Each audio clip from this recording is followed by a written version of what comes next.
इससे पहले कि हम प्रभु के वचन की संगति में जाएं, आइए अपने सरों को झुकाएं और प्रार्थना करें कि प्रभु आज हम में से हर एक से बोले और बातचीत करे। धन्यवाद हमारे जीवित परमेश्वर, जो आपने हमें ये अवसर दिया कि हम आपके बच्चे एक बार फिर से मिल सकें और आपसे आपके वचनों को सीख सकें, क्योंकि पवित्र आत्मा आप हमें सिखाने वाले हैं। परमेश्वर आपका आत्मा हमें सिखाने वाला है और आप हम लोगों से बातचीत करते हैं।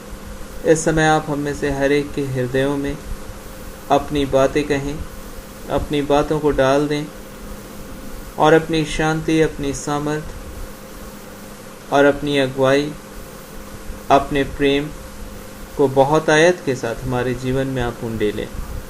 हम सब आपसे सुनना चाहते हैं। आप हम में से हर एक से बोले और बातचीत करें, यीशु के नाम से, आमीन। और प्रेज गॉड, परमेश्वर को बहुत बहुत धन्यवाद हो, क्योंकि परमेश्वर एक भले परमेश्वर है और वचन कहता है उसकी करुणा प्रति भोर को नहीं होती है। प्रभु का धन्यवाद हो, परमेश्वर की करुणा प्रति भोर को नहीं होती है। और ये बहुत ज़रूरी है कि प्रति भोर को उसकी करुणा नहीं हो जाए, क्योंकि हम पृथ्वी पर रहते हैं और हम मनुष्य हैं। इसलिए इस निर्बलता के जीवन में और इस ऐसी दुनिया में जो कि परमेश्वर के ओर नहीं चल रही होती है, लेकिन परमेश्वर के विरोध में चल रही होती है। और जब आप इस संसार में पाए जाते हैं तो ऐसी चारों ओर ऐसी बातें चल रही होती हैं कि आप धारा के विपरीत दिशा पे बढ़ रहे होते हैं। जिस तरह आप नदी में अगर तैर रहे हों और धारा के साथ आप बहाव की ओर आप तैरना शुरू कर दें, तो आपको बहुत ही कम बल लगाना पड़ेगा और आप बड़ी तेजी से तैर सकेंगे। लेकिन जब आप धारा के विपरीत ओर तैर कर आना चाहें तो आपको काफ़ी ज़्यादा बल लगाना होगा और आप थक जाएंगे। उसी तरह से जब हम इस संसार में रहते हैं तो बाइबल हमें स्पष्ट रीति से कहती है, यीशु मसीह ने कहा कि देखो संसार का सरदार आता है। क्योंकि यीशु मसीह जानते हैं कि ये दुनिया जो है, वो संसार जो है वो शैतान के कैप्चर में है और अधिकार में है, और जिसकी वजह से वो अपनी योजनाएं बड़ी तेज़ी के साथ इस दुनिया में कर रहा होता है। और इसलिए हम हर बार प्रार्थना के समय कहते हैं कि हे हमारे पिता, तू जो स्वर्ग में है, तेरा नाम पवित्र माना जाए, तेरा राज्य आए। क्योंकि परमेश्वर का राज्य अभी उस रीति से इस पृथ्वी पर नहीं है जैसा परमेश्वर ने योजना रखा है कि वो अपने राज्य को इस पृथ्वी पर लेकर आएंगे। आज मेरे और आपके पास ये समय है कि हम परमेश्वर का धन्यवाद दें, क्योंकि भले ही हमें बहुत ही विपरीत और ऐसी बातों का सामना करना पड़ सकता है जहां परमेश्वर के रास्ते पर चलना आसान ना हो सकता है कि आप मन के अंदर ही आज इतने व्यथित हैं, चिंतित हैं, इतने ही ज़्यादा आप कंफ्यूज हैं शायद, जिसकी वजह से आपको लगता है कि पता नहीं कैसे आगे मैं चलूं। अगर मैं चल भी रहा हूं तो मैं सही रास्ते पर जा रहा हूं या नहीं, वो भी मुझे नहीं मालूम। हो सकता है कि आप ऐसे हाल में हो जहां आसपास की परिस्थितियां आप पर दबाव नहीं डाल रही हो, आप खुद ही अपने अंदर ही एक द्वंद्व में हो, एक ऐसे संघर्ष में हो। लेकिन परमेश्वर को धन्यवाद दें, शायद आप अपने लोगों से बोल ना सकें, बात ना कर सकें, लेकिन धन्यवाद दें, हमारे पास एक ऐसा परमेश्वर है जो हमारी बातों को सुनने के लिए तैयार है। और बाइबल इसलिए कहती है, तुम्हारे बोलने से पहले ही मैं जानता हूँ। क्योंकि कई बार हम अपनी बातें शब्दों में व्यक्त नहीं कर पाते। कई एक बार आपने सुना होगा, लोग कहते हैं कि अपनी मुसीबत है, तकलीफ है तो किसी के साथ बांट लो तो दिल हल्का हो जाएगा। लेकिन कई एक बार ऐसे जीवन के समय आपके और मेरे हो सकते हैं जब हम अपनी बातों को किसी के साथ बांट भी ना पाएं, अपने हृदय को किसी के साथ शेयर ना कर सकें, अपने बर्डन को, अपने बोझ को। लेकिन धन्यवाद हमारे जीवित परमेश्वर का, जो हमें कहते हैं कि हे बोझ से दबे और थके लोगों, मेरे पास आओ, मैं तुम्हें विश्राम दूंगा।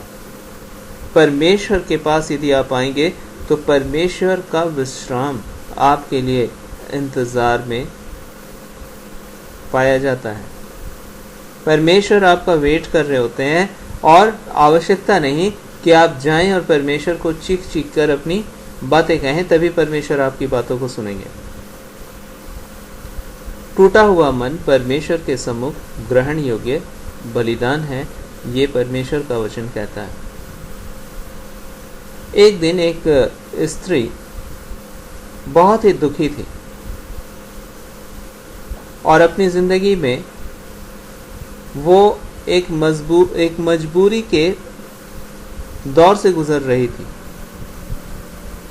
और उसके पास कोई भी संतान नहीं था और वो चाहती थी, यहाँ तक कि उन दिनों में ये पाया जाता था कि एक व्यक्ति एक से अधिक शादियां करते थे और इसलिए जो दूसरी पत्नी थी उसी हस्बैंड की, उसके हस्बैंड की, उसके पास तो संतान थे, लेकिन ये अपने हस्बैंड की, अपने पति की बहुत ही दिल के करीब थी। उसका पति इससे बहुत प्रेम करता था, लेकिन इसके पास कोई संतान नहीं थी और इसलिए ये बहुत ही दुखी रहा करती थी। और यहाँ तक कि ये परमेश्वर के लोग थे जो परमेश्वर को जानते थे। समय बीतता गया और दूसरी पत्नी जो उस मनुष्य की थी, उसके कई संतान थे और जब ये अपने आप को अकेला और निसंतान देखती तो इसका मन दुखी हो जाता और ये अंदर ही अंदर व्याकुल हो जाती। और इसका पति जो है वो जब इसके निराशा से भरे चेहरे को देखता तो वो भी इसको शांति देने की कोशिश करता और इसको कहता कि क्या मैं तेरे लिए लड़कों से बढ़कर या संतानों से बढ़कर नहीं हूँ, और वो उसको शांति देता। वो एक अच्छा व्यक्ति था, एक अच्छा मनुष्य था इसलिए, लेकिन कोई भी बात उसको शांत नहीं कर पाती थी। ये बातें उसके लिए शांति नहीं थी, ये बातें उसको शांति नहीं पहुंचा सक रही थी और वो अपने अंदर ही अंदर और भी व्याकुलता से भरी पाई जाती थी। संसार में जब आप लोगों के मध्य जाएंगे, लोग आपसे मिलेंगे, जो आपसे सहानुभूति रखते हैं, जो आपसे प्रेम करते हैं, वो आपसे शांति की बातें कहेंगे ताकि आपको शांति किसी तरह दे सकें। लेकिन आपकी परिस्थितियों को वो नहीं बदल पाते हैं क्योंकि वो अपनी सीमाओं के अंदर बंधे हुए हैं। कई एक बार जब ऐसे भी लोग आपको संसार में मिलेंगे जो आप जब परेशानी में पड़े हों तो वो आपको आकर ताना मारेंगे, आपको सुनाकर कई एक बातें कहेंगे और आपका मन जो है वो और भी दुखी होगा और भी परेशान होगा और इन बातों से उन्हें बड़ी खुशी मिलती है वैसे लोगों को। और इस तरह से बहुत तरह के ऐसी परिस्थितियां, ऐसे लोग, ऐसी बातें होंगी जो आपके हृदय को चोट पहुंचा रही होंगी। लेकिन परमेश्वर का धन्यवाद दें कि वो स्त्री जब परमेश्वर के भवन आती है तो अपने मन की व्यथा, अपने मन के दुख को वो शब्दों में भी बयान नहीं कर पाती और अपने दिल के गहराइयों से सिर्फ परमेश्वर से वो बात कर रही होती है।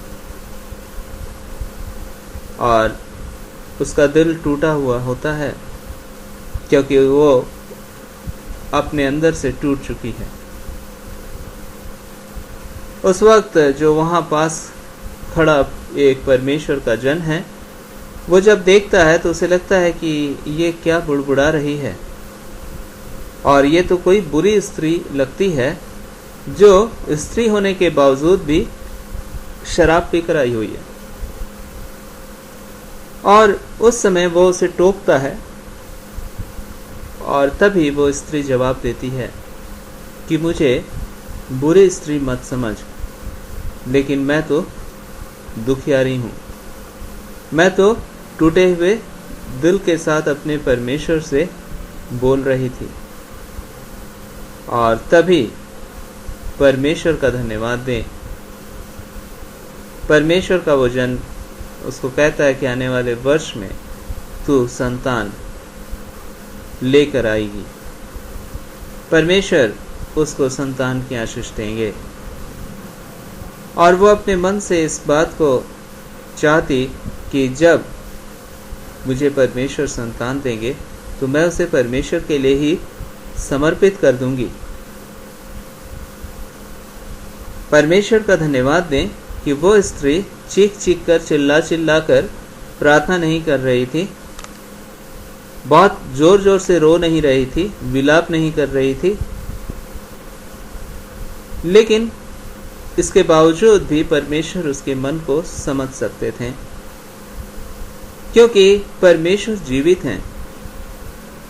इस संसार में हर एक मनुष्य में जीवन है जो आज इस पृथ्वी पर पाया जाता है, और अगर वो शारीरिक रूप में स्वस्थ और तंदुरुस्त है तो वो बातचीत सुन सकेगा अगर आप उससे कहें। तो इस सारी सृष्टि में हर एक मनुष्य को बनाने वाला भी क्यों ना आपकी बातों को सुन सकेगा। सारी सृष्टि को, सारे मनुष्यों को रचने वाला परमेश्वर आपकी बातों को क्यों ना सुन पाएगा। जो लोगों को कान देता है सुनने के लिए और जबान देता है, मुंह देता है कहने के लिए, तो जब आप उसे कहेंगे तो वो क्यों ना आपकी बातों को सुनेगा। लेकिन आवश्यकता है इस बात की कि आप उस परमेश्वर को कहें जो सचमुच में आपका रचने वाला परमेश्वर है। विचारों में हम बहुत कुछ सोच सकते हैं, लेकिन परमेश्वर के अस्तित्व को हम अपने विचारों से नहीं बदल सकते। परमेश्वर जो है सो है, इसलिए परमेश्वर का वचन कहता है मैं जो हूं सो हूं। अगर हम अपने विचारों के द्वारा परमेश्वर की कल्पना करें और परमेश्वर को उस कल्पना के अनुसार बदल देने की कोशिश करें, तो फिर हम उस परमेश्वर तक नहीं पहुंच पाते, लेकिन अपनी कल्पनाओं में ही भटकते रह जाते हैं। और उस वक्त शैतान इसका फायदा उठाता है और वो इस पर और भी जोर देता है,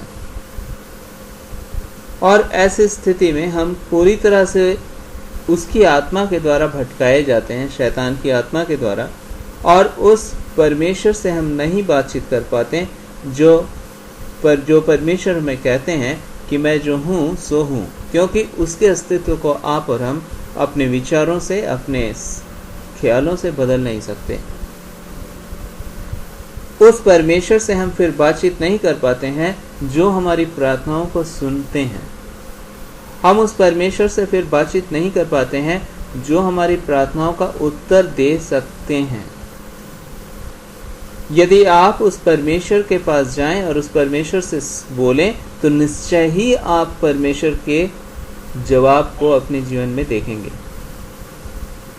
आज के दिन आप और हम देख सकते हैं कई एक बार जब अंधे देखते हैं और लंगड़े चलते हैं और गूंगे बोल रहे होते हैं, तो लोगों को बहुत आश्चर्य होता है कि अरे ऐसा कैसे हो सकता है, ये तो बहुत ही मुश्किल काम है। लेकिन परमेश्वर के लिए कौन सा काम मुश्किल है? जो वो अंधों को आंखें ना दे सके और गूंगों को जवान आवाज़ ना दे पाए और लंगड़ों को चलने की सामर्थ ना दे। अगर वो दे ही नहीं सकते हैं तो इसका मतलब है कि कहीं ना कहीं हम परमेश्वर के पास नहीं पहुंच पा रहे हैं। यदि परमेश्वर से आप कहें और परमेश्वर आपकी सुने, तो परमेश्वर जब आपके जीवन में काम करेंगे तो क्या असंभव है। और यही वजह है कि एक बार एक प्रार्थना सभा में जाने का अवसर परमेश्वर ने हम लोगों को दिया, और वहाँ पे एक ओपन ग्राउंड में परमेश्वर के एक जन लोगों के लिए प्रार्थना कर रहे थे। और जब वो स्टेज से प्रार्थना कर रहे थे, उनका नाम रोजर हाउट्समा था, और जब वो उस स्टेज से प्रार्थना कर रहे थे, सारे लोग खड़े थे उस ग्राउंड में, उस मैदान में। और जब उन्होंने प्रार्थना की, तभी मेरे पिता के पीछे एक स्त्री खड़ी हुई थी, और वो जोर जोर से चिल्लाने लगी कि भैया मैं देख सकती हूँ, क्योंकि उसी समय उसकी आंखें परमेश्वर ने ठीक कर दी और वो नहीं देख पाने वाली स्त्री देख पाती थी। जबकि जो प्रार्थना करने आए थे वो उस स्त्री को न जानते थे। वो स्त्री तो उस क्षेत्र के रहने वाली एक आम स्त्री थी, जबकि वो व्यक्ति जो प्रार्थना कर रहे थे वो बहुत दूर से आए थे, और शायद उसने उस स्त्री को ना कभी देखा था, ना कभी सुना था, ना उसको जानते थे, ना उसकी परेशानी जानते थे। लेकिन वो व्यक्ति प्रार्थना कर रहे थे कि परमेश्वर आज आप उस लोगों को चंगाई बख्शें, और तभी परमेश्वर ने चंगाई बख्शी, क्योंकि परमेश्वर जानते थे उस स्त्री की आंखें जो नहीं थी और वो अंधी स्त्री वहां पे आई हुई थी, परमेश्वर उसको जानते थे। कई एक बार वो आप और हम हो सकता उस दिन वो पहली बार वो स्त्री आई हो उस प्रार्थना के जगह, क्योंकि उसने कभी भी ऐसा देखने से लगता था कि वो इन बातों को जानती ही नहीं थी कि ऐसा भी होता है। आज के दिन भी बहुत सारे लोग नहीं जानते कि ऐसा होता है, क्योंकि परमेश्वर से जब आपकी मुलाकात होगी तो फिर आप जान सकेंगे कि ऐसा होता है, क्योंकि परमेश्वर के लिए कुछ भी असंभव नहीं। आज मेरे और आपके जीवन में बहुत सारे ऐसे बातें चल रही होंगी जिन बातों के लिए आज मुझे आपको परमेश्वर से प्रार्थना की आवश्यकता है, परमेश्वर से हमें कहने की ज़रूरत है। और ज़रूरी नहीं कि आप बहुत चिल्लाकर या बहुत विशेष तरीके से या फिर बहुत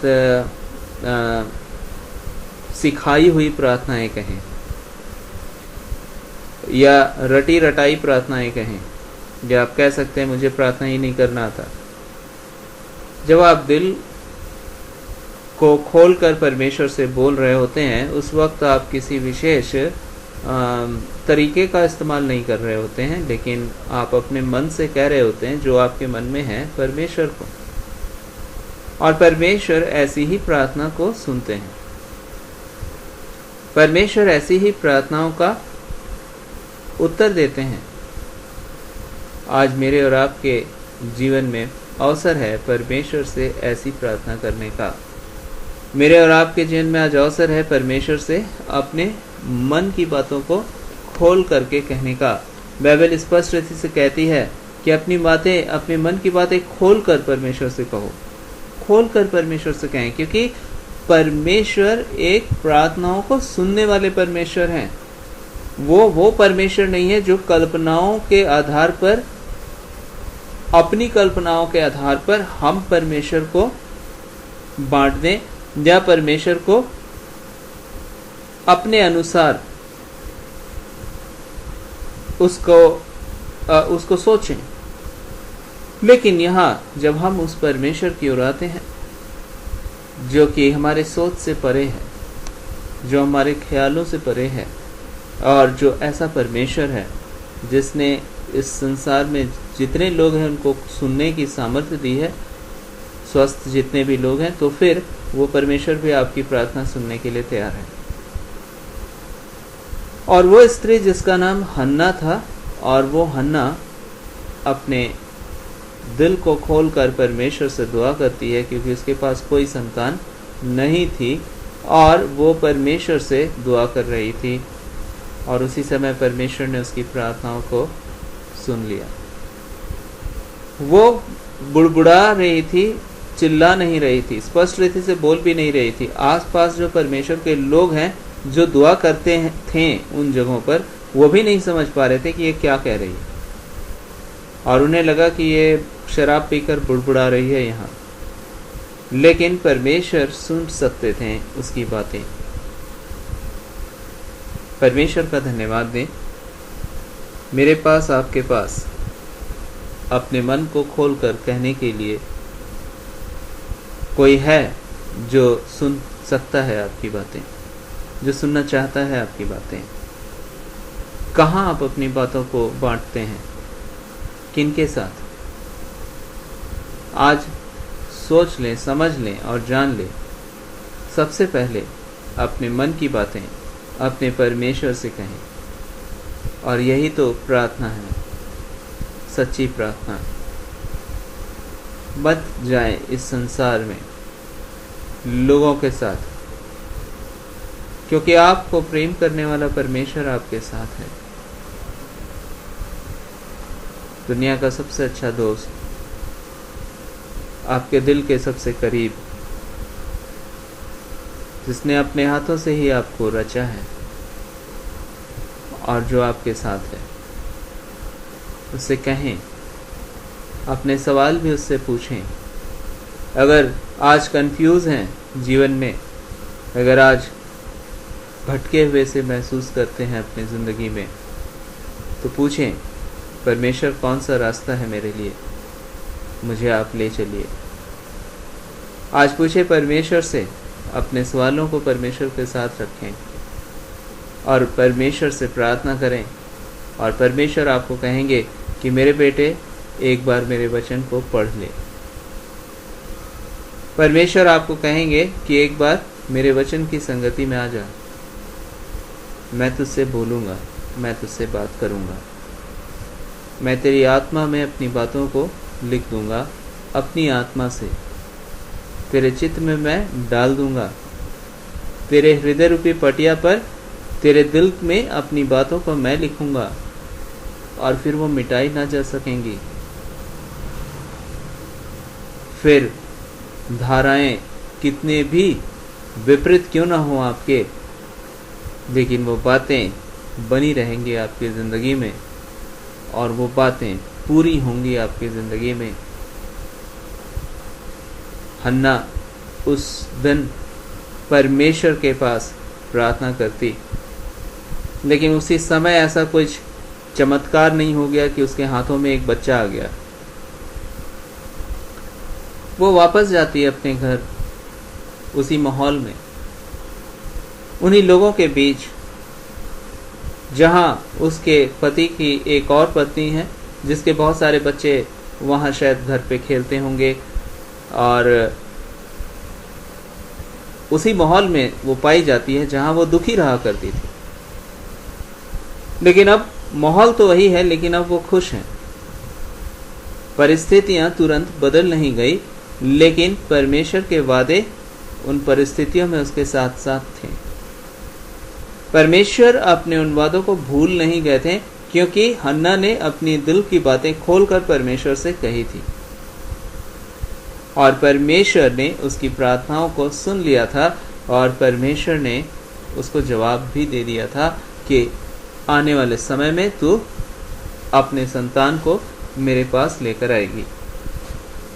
और उसने भी मन में ये ठान लिया कि प्रभु, मैं वापस आऊंगी तो तेरे प्रति मैं कृतज्ञता को बनाए रखूंगी। मैं जब वापस आऊंगी तो अपनी संतान तुझे ही समर्पित कर दूंगी। आप सोच सकते हैं वो कह सकती थी कि प्रभु इतने सालों बाद तो मेरे पास संतान की प्राप्ति होगी, उसके बाद मैं उस बच्चे को अपने पास रखूंगी। औरों के तो शायद बहुत सारे बच्चे हैं, लेकिन एक ही बच्चा अगर मेरे पास आता है तो फिर मैं उसको कैसे छोड़ दूं। लेकिन हन्ना परमेश्वर से सच्चा प्रेम करती थी। आज इस संसार में बहुत सारे ऐसे लोग हैं जो परमेश्वर से आशीष मांगते हैं, आशीष पाने के लिए परमेश्वर के पास आते हैं, लेकिन वो परमेश्वर के प्रति कृतज्ञ, आभारी या वफादार नहीं रहते। वो वापस चले जाते हैं अपनी दुनिया में उन आशीषों को लेकर, और अपने जीवन के सबसे अच्छे मित्र, सबसे अच्छे दोस्त, जो आपकी कहने से पहले आपकी बातों को सुन सकता है, उसको ही छोड़कर वो चले जाते हैं। और चाहे आप पूरी दुनिया को पालें और इतने अद्भुत प्रेम करने वाले परमेश्वर को खो दें, तो आपकी ज़िंदगी बिल्कुल ही अधूरी रह गई, और कह सकते हैं अभागी है वो ज़िंदगी जिसमें वो सच्चा और जीवता परमेश्वर और उसका प्यार ना हो।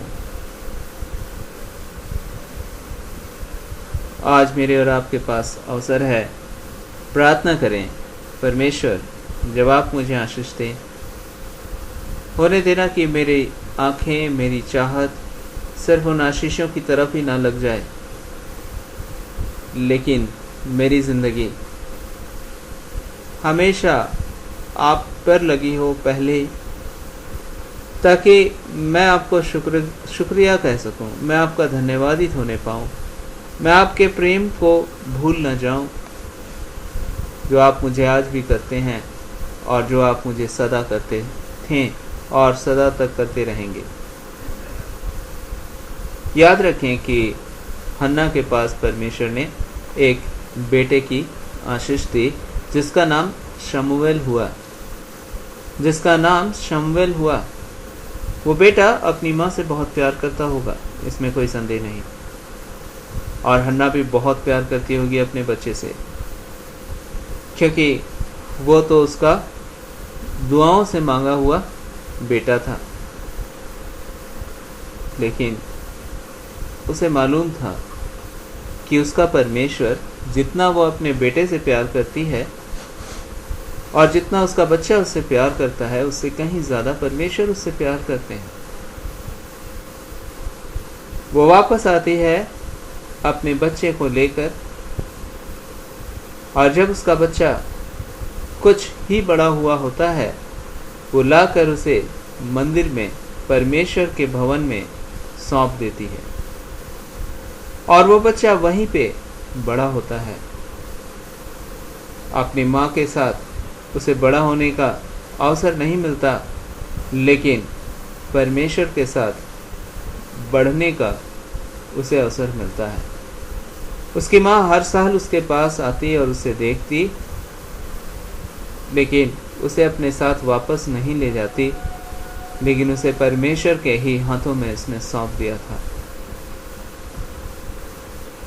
यह है परमेश्वर के प्रति धन्यवादित होना। आज जब इस स्वार्थ से भरे संसार में आप चलेंगे, तो आप देखेंगे कि लोग किस तरह परमेश्वर के साथ व्यवहार करते हैं। लोग परमेश्वर से केवल आशीष पाने की अभिलाषा करते हैं, लेकिन परमेश्वर के प्रति वफादारी नहीं रखना चाहते।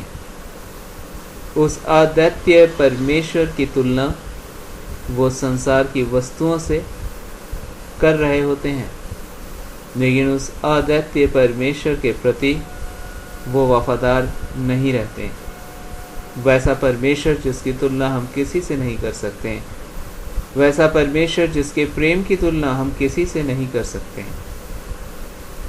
लेकिन कई एक बार जब हमें हमारी प्रार्थनाओं का जवाब मिल जाता है, तो हम उन आशीषों के साथ ही खो जाते हैं और अपने उस प्रेम करने वाले परमेश्वर को भूल जाते हैं। परमेश्वर का धन्यवाद दें, हन्ना परमेश्वर के प्रति वफादार थी।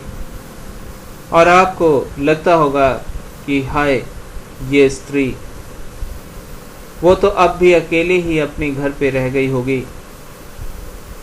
आज भी वो अपने बच्चे की याद में तड़पती होगी अपने घर पे, जब वो आसपास अपने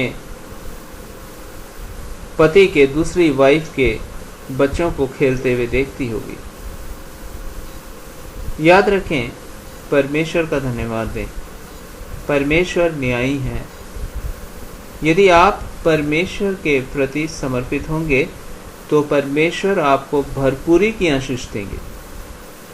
हन्ना ने परमेश्वर से एक आशीष मांगी, परमेश्वर ने उसे दिया, और परमेश्वर ने उसे और भी संतान की आशीष दी। अब हन्ना अपने घर पे जब रहा करती थी तो उसके पास परमेश्वर ने संतान दिए ताकि वो अपनी जिंदगी परमेश्वर के दिए हुए संतानों के साथ गुजार सके। और परमेश्वर के प्रति उसने जो अपनी प्रतिज्ञा, अपनी मन्नत जो परमेश्वर से उसने प्रति जो माना था, उसे उसने पूरा किया और उसका बेटा परमेश्वर के भवन में बढ़ने लगा।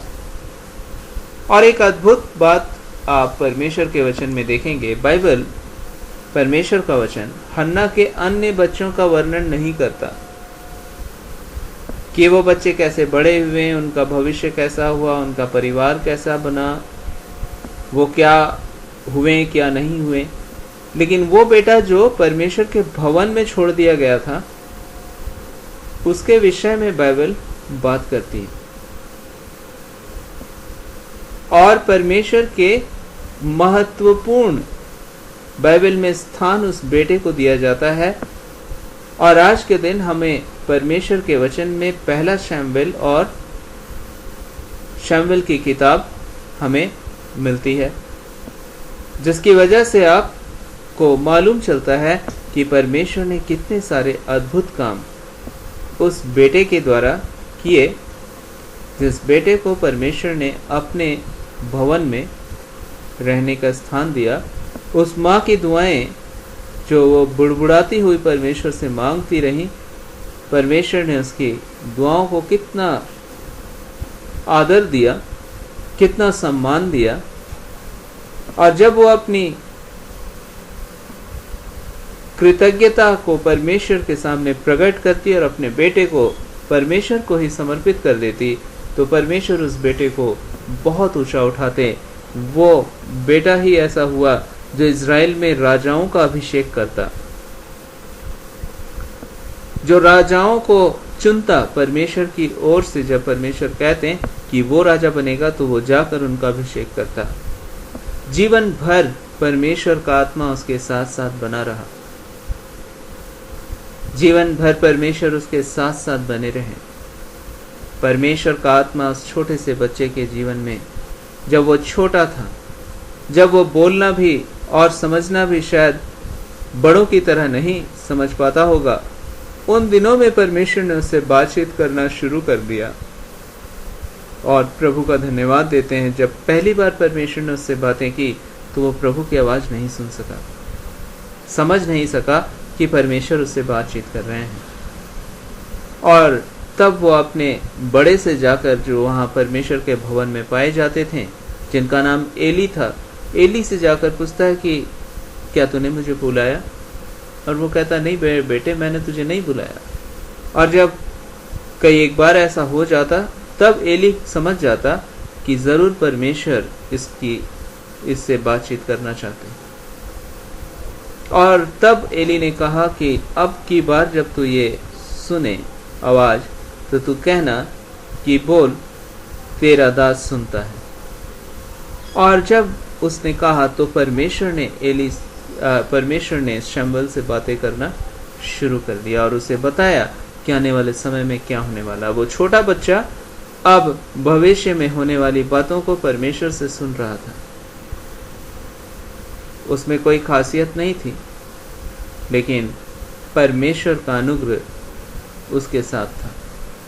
आज मेरे और आपके जीवन में भी परमेश्वर सुनने के लिए तैयार हैं आपकी दुआएं। परमेश्वर आपसे बोलने के लिए तैयार है, क्योंकि हमारा परमेश्वर वो नहीं जो सुन ना सके और बोल ना सके, क्योंकि हमने परमेश्वर को अपनी कल्पनाओं से नहीं रचा है, लेकिन परमेश्वर ने अपने हाथों से हम सभी को रचा है। और इसलिए बाइबल कहती है कि तुम्हारा परमेश्वर ऐसा नहीं जो मनुष्यों के हाथों की रचना हो, जो सुन ना सके और बोल ना सके। हमारी कल्पनाओं के आधार पर परमेश्वर नहीं, लेकिन वो परमेश्वर जिसने हम सभी को रचा है, वो परमेश्वर सुन भी सकता है और वो बोल भी सकता है। आज अपने दिल की बात अगर आप कहना चाहते हैं तो सुनने वाला परमेश्वर तैयार है आपको जवाब देने के लिए, आपकी बातों को सुनने के लिए। दिल की हर बात परमेश्वर से कहें, वो हर एक बातों को सुनते हैं और तब आपको चोट पहुंचने वाली जवाब आपके दिल में नहीं आएगी। लोग ताना मार सकते हैं, लेकिन परमेश्वर आपको शांति देने के लिए तैयार है। लोग आपकी बातों को शायद समझ ना पाए, लेकिन परमेश्वर आपको समझने के लिए तैयार है। शायद आप लोगों से कहें और आपके पास बहुत सारे सवाल हों और शायद वो आपको समझा ना पाए आपके सवालों के जवाब, लेकिन परमेश्वर आपको बोलेंगे और आपको समझा सकते हैं, क्योंकि वो परमेश्वर है। जब दिल टूटा हो उनसे कहें, मेरे पास शांति नहीं है प्रभु, मुझे आप शांति दीजिए। वो तो सब कुछ करने की सामर्थ्य रखते हैं, क्योंकि वो आपसे प्रेम करते हैं और वो आपके लिए सब कुछ पूरा करेंगे। इसलिए आइए इस समय अपने सरों को झुकाएं, दुआ करें परमेश्वर से, प्रार्थना करें पिता से, जो हमारी प्रार्थनाओं का जवाब देते हैं, जो हमारे पुकारने से पहले हमारी दुआओं को जानते हैं, जो शायद अपने बंद जबान से आप बहुत कुछ कह दें परमेश्वर को, वो एक एक बात सुनते हैं। आइए वक्त है अपने पिता के सामने अपने दिल की बातों को कहने का, जो हमारी दुआओं को सुनने वाले परमेश्वर हैं और उसका उत्तर देने वाले पिता हैं। प्रेमी पिता परमेश्वर, आपके शुक्रगुजार हैं आज के इस दिन के लिए, जो आपने अपने वचन से हम में से हर एक से बोला, बातें किया। आप भले पिता हैं, आप अच्छे पिता हैं, हमारी दुआओं को सुनने वाले परमेश्वर हैं। बहुत सारे दिल की बात शायद हम अपनी ज़बान से बयान भी ना कर पाए, कह भी ना पाए, लेकिन आप समझते हैं। हमारे समझ से कहीं ज़्यादा आप समझने वाले पिता हैं। हम आपकी रचना है, अगर आप हमें ना समझें तो और कौन समझ सकता है, क्योंकि आपने हमें रचा है और रचने वाला जानता है कि हमारी ख्याल क्या हैं, हमारे विचार क्या हैं, हम कौन हैं। यह आपसे बेहतर और कोई नहीं समझ सकता। आपका धन्यवाद हो पिता। हमारी अगुवाई करें हम में से हर एक की। यदि आज हम में से कोई अपने जीवन में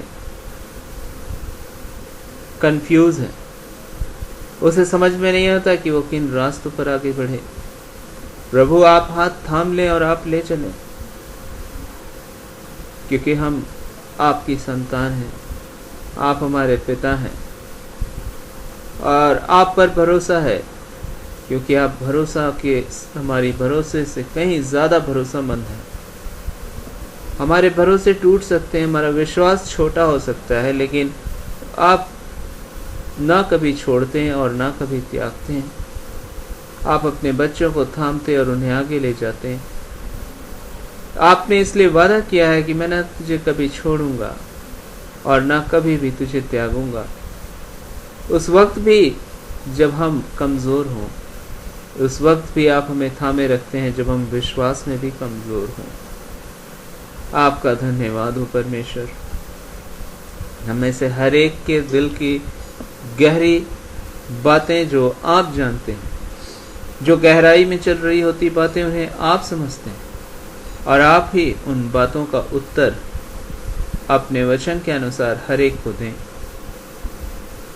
जिन बातों को भी हमने आज अपने दिल से आपके सम्मुख रखा, हम धन्यवादित हैं क्योंकि आपने हम में से हर एक के दिल की बातों को सुना है। आप हमारी अगुवाई करें, आप हमारी दुआओं को सुने और आप अपने वचन के अनुसार, अपनी इच्छा अनुसार हमें आप उन हर आशीषों को दे जो आपने हमारे लिए तैयार कर रखी हैं।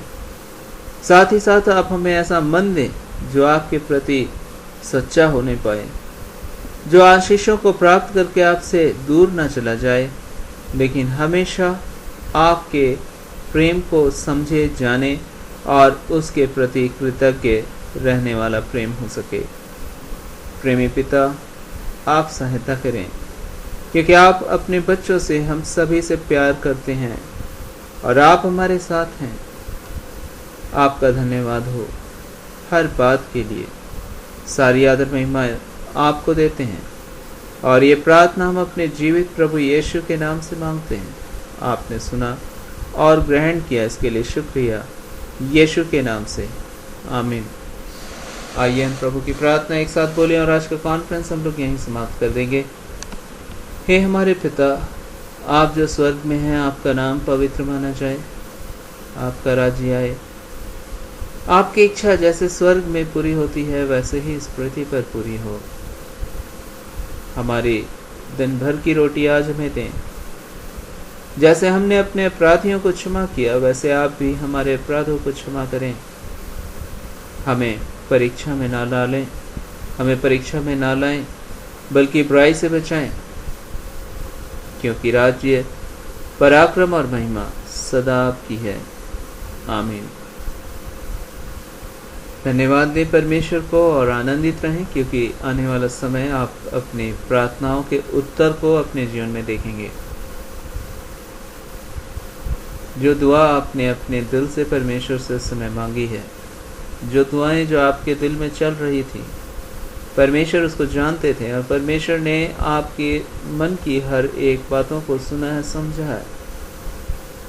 परमेश्वर ही आपकी अगुवाई करेंगे और परमेश्वर अपने तरीके से, अपने समय पर आपको निश्चय अपनी प्रार्थनाओं का उत्तर आप देखेंगे परमेश्वर के द्वारा अपने जीवन में, और आप मिलकर परमेश्वर को धन्यवाद देंगे, क्योंकि वो बातें आपके लिए भली हैं जो प्रभु ने सोच रखी है और वो ज़रूर पूरी होंगी। इस वजह से सारी आदर महिमा यीशु मसीह को देते हुए आज का कॉन्फ्रेंस हम लोग यहीं समाप्त करते हैं। हम फिर से मिलेंगे और मिलकर परमेश्वर को शुक्रिया कहेंगे। सारी आदर महिमा प्रशंसा यीशु मसीह को देते हुए आज का कॉन्फ्रेंस हम लोग यहीं समाप्त करते हैं, यीशु के नाम से, आमीन। परमेश्वर को धन्यवाद दें, क्योंकि परमेश्वर ने आपको भी यह अवसर दिया है आज के दिन कि आप भी अपने पापों से पूरी क्षमा प्राप्त कर सकते हैं और परमेश्वर की इन आशीषों के वारिस बन सकते हैं। यदि आप चाहें तो आप मेरे पीछे इस प्रार्थना में शामिल हो सकते हैं।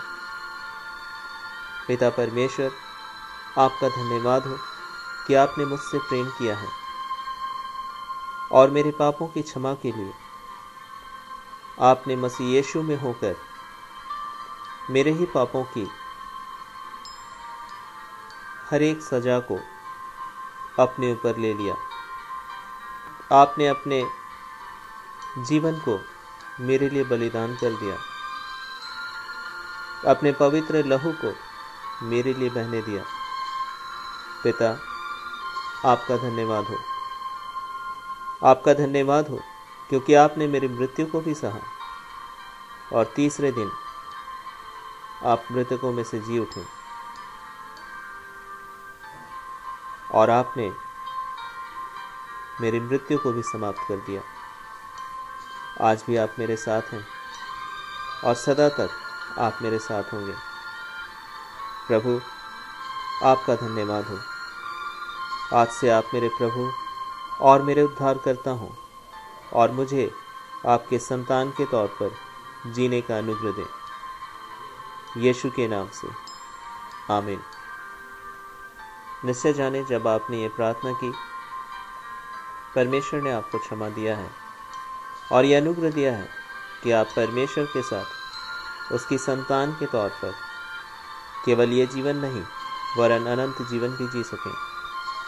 परमेश्वर आपकी सहायता करे आपको ऐसे माध्यम दे जिससे कि आप परमेश्वर को और दृढ़ता से जान सकें और उन असीम आशीषों को इस जीवन में प्राप्त कर सकें, जो केवल इस जीवन में ही नहीं लेकिन सदा तक आपके साथ बनी रहेगी। परमेश्वर आपको बहुतायत के साथ आशीष दे। परमेश्वर से लगातार बातचीत करें प्रार्थना के माध्यम से और उसके वचनों को पढ़ें, और परमेश्वर निश्चय आपको अपनी समस्त भलाइयों से भरेंगे और आप परमेश्वर की आशीषों को देखने पाएंगे। यीशु के नाम से आमीन।